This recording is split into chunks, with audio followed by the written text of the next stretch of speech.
Hey grammarians, today we're talking about compound prepositions, which are prepositions that have more than one syllable. And a syllable is like a unit of rhythmic measurement in language.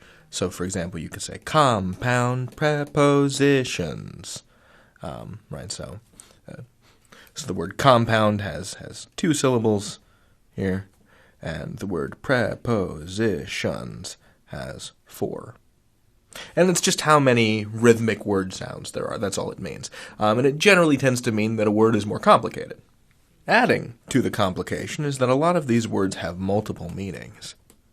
Beginning with between. So between can have a literal meaning, but it can also have a metaphorical meaning.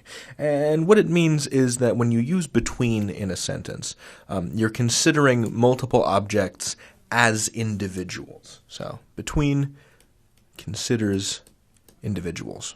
I'll explain. So you could say something literal, like the firefly zipped between the raindrops, literally going in between each one. But you could also use it in an abstract, metaphorical way. What do you want to watch? I can't decide between Humdinger and Police Cat. Right, which are made-up TV shows. This describes not a physical relationship, but the relationship of ideas. You're choosing between two ideas, or making a decision between two concepts. Now, between often gets confused with the word among, and they do have distinct meanings, because where between considers individuals, among is a preposition that considers collections. So among considers collectively. Among can also have a literal physical meaning, or a metaphorical meaning.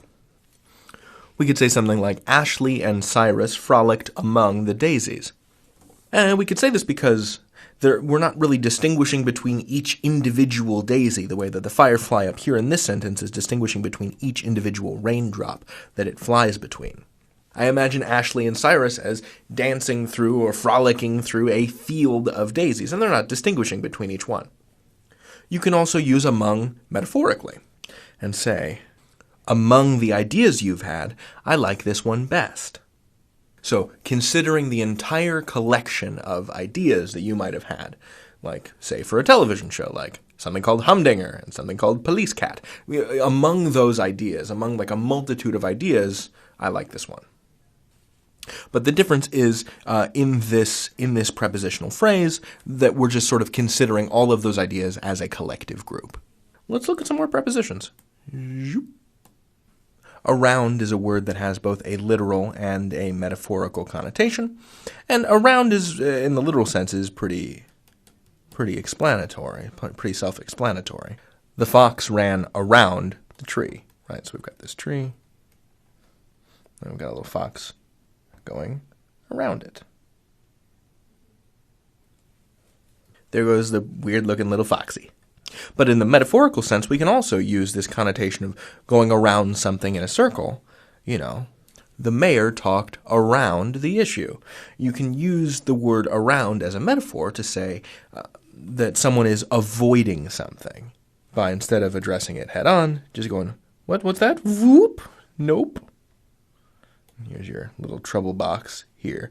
So you can take this physical idea and extend it into the realm of the figurative in language. Against, right, has this connotation of opposing or opposition. And literally, you can say something like, Rudyard leaned heavily against a tree. Or you can use it metaphorically by saying that you're opposed to something, you're opposed to an idea, right? Georgie campaigned against clog dancing, which, for the record, is a beautiful tradition. Within is a word that basically just means in or inside.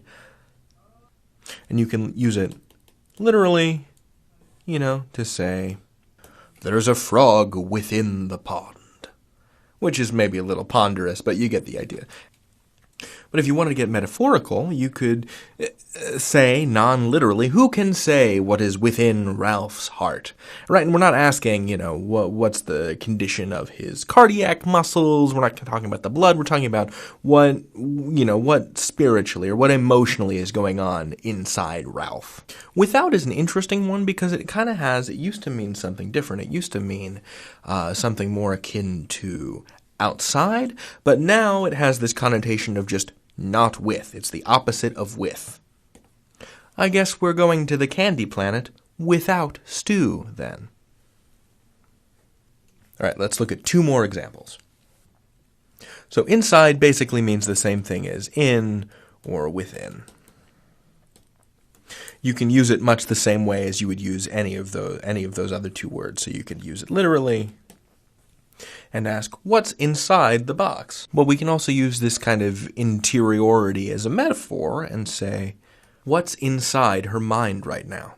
Because the difference between that and the literal sentence is you can open the box. You can't really open someone's mind, not physically anyway.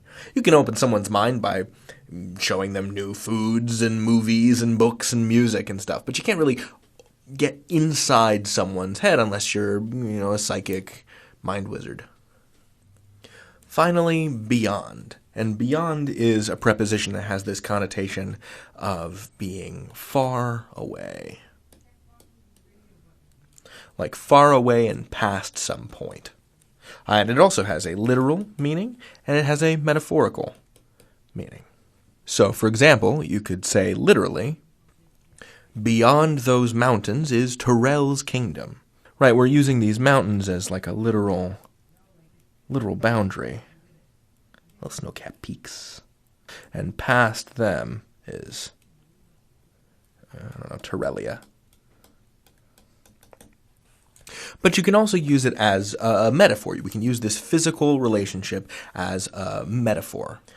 You can say something like, this strawberry's flavor is beyond anything I've ever had before.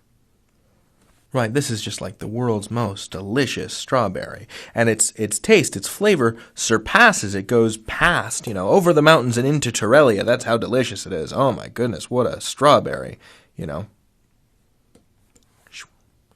We're using this physical relationship as a figurative metaphor. We're using that to say that this strawberry over here is way better than anything else that we've had previously. Like this square rock. Used to eat rocks before. Now you've had a strawberry for the first time and oh my goodness, it's just blowing you away. Although we do eat rocks all the time, if you think about what salt is, technically. Anyway, these are 8 of the most common compound prepositions. There are more listed in the exercises. You can learn anything. David out.